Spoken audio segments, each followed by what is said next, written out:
పెద్ద వంకాయల్ని కాల్చి పచ్చడి చేసుకొని తింటే చాలా టేస్టీగా ఉంటుంది అండ్ అది చేసుకోవడం కూడా చాలా ఈజీ. ఎలా చేసుకోవాలో చెప్తాను. ఒక పెద్ద వంకాయని తీసుకొని దానికి 4 పక్కల ఘాట్లు పెట్టుకోవాలి.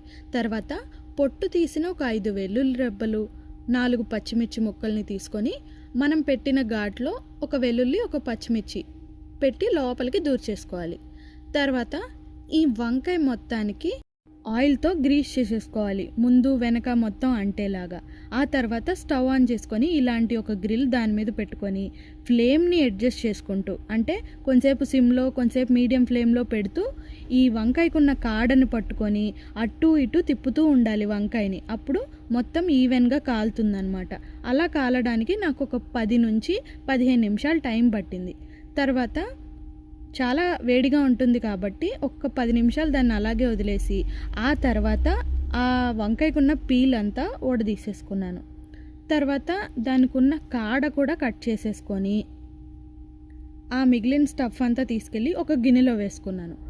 అండ్ ఆ తర్వాత ఇలాంటి ఒక స్మాషర్ తీసుకొని మొత్తాన్ని బాగా స్మాష్ చేసేసాను. మీ దగ్గర ఇలాంటి స్మాష్ చేసేది లేకపోతే స్టీల్ గ్లాస్ ఉంటుంది కదా, దాన్ని పెట్టి కూడా స్మాష్ చేసుకోవచ్చు. తర్వాత అందులో ఒక పెద్ద సైజు ఉల్లిపాయని ముక్కలుగా కోసుకొని వేసుకున్నాను. తర్వాత కొంచెం కొత్తిమీర, ఉప్పు, కారం, పసుపు తగినంత వేసుకోవాలి. తర్వాత మొత్తాన్ని బాగా మిక్స్ చేసేసి ఒక చిన్న సైజు నిమ్మబద్ద రసం వేసుకోవాలి. ఆ తర్వాత మళ్ళీ ఒకసారి మిక్స్ చేసేసుకొని సర్వ్ చేసుకోవడమే. నేనైతే చపాతీలో వేసుకున్నాను. చాలా అంటే చాలా బాగుండింది. ఈ టేస్ట్ నేను ఎప్పుడు తినలేదు, ఇదే ఫస్ట్ టైం అనమాట. చాలా బాగుంది. వీడియో నచ్చిందా? అయితే నాకు ఖచ్చితంగా కమెంట్స్లో చెప్పండి.